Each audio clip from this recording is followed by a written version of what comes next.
Do you live alone? No, I do not. Not right now. I think a lot about fleeing the nest someday, but even if I can, I kind of prefer to stay at home with my family. We all live together. We get along really well, and we all contribute to the house in the ways that matter. I feel very good about that. I'd kind of be sad to leave them behind. But I have really considered, maybe in the more distant future, for like work-related stuff, fleeing the nest, moving out on my own.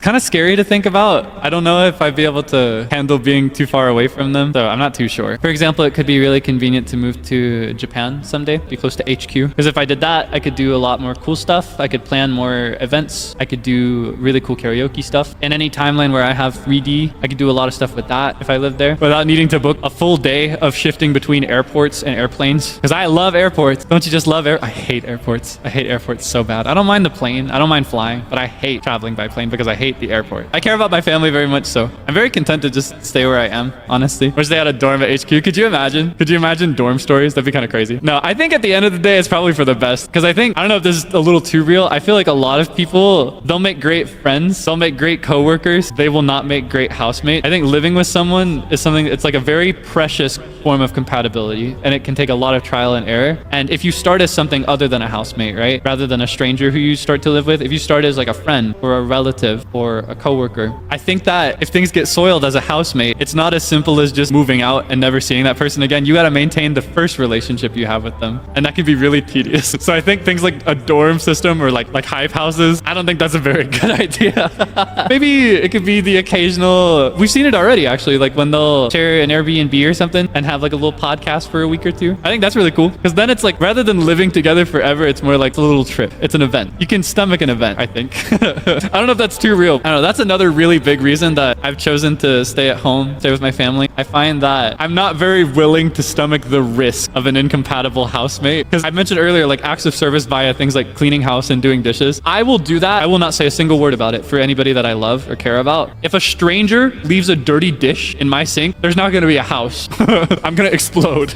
I'm going to find a weapon. I wouldn't be able to handle it. I think I'd become worse as a person if I lived with a total stranger who wasn't compatible with me. That's the problem, right? Maybe someday though. Maybe someday.